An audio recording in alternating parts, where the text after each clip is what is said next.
የኢትዮጵያ አየር መንገድ ከዴቭ ሃይላንድ ካናዳ 2 DHC-6 ትዊን አዘር ክላሲክ 300G አውሮፕላኖች ገዛ። የኢትዮጵያ አየር መንገድ ከዴቭ ሃይላንድ ካናዳ 2 DHC-6 ትዊን አዘርስ ክላሲክ 300G አውሮፕላኖችን ለመግዛት የሚያስችል ስምምነት መፈራረሙን አስታውቋል።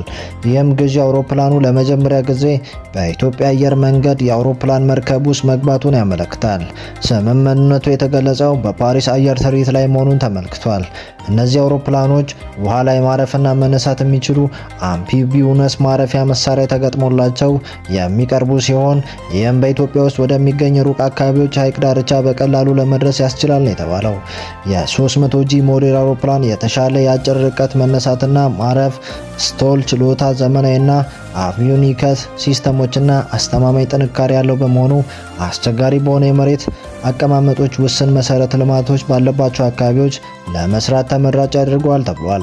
የኢትዮጵያ አየር መንገድ እነዚህ አውሮፕላኖች ለተሳፋሪ፣ ለጭነት፣ ለየብስ፣ ለአምቡላንስ፣ ለቻርት በረራዎች እንዲሁም ለአውሮፕላን ማረፊያ የመለኪያ ስራዎች ለመጠቀም አቅዷል ነው የተባለው። ይህም እርምጃ አየር መንገዱ የሀገር ውስጥ በረራዎችና ለማስፋፋት የኢትዮጵያ የምስራቅ አፍሪካ ኢኮኖሚ ልማት ቱሪዝም ለመደገፍ ካለው ስትራቴጂ ጋር የሚስማማ መሆኑን ተመልክቷል።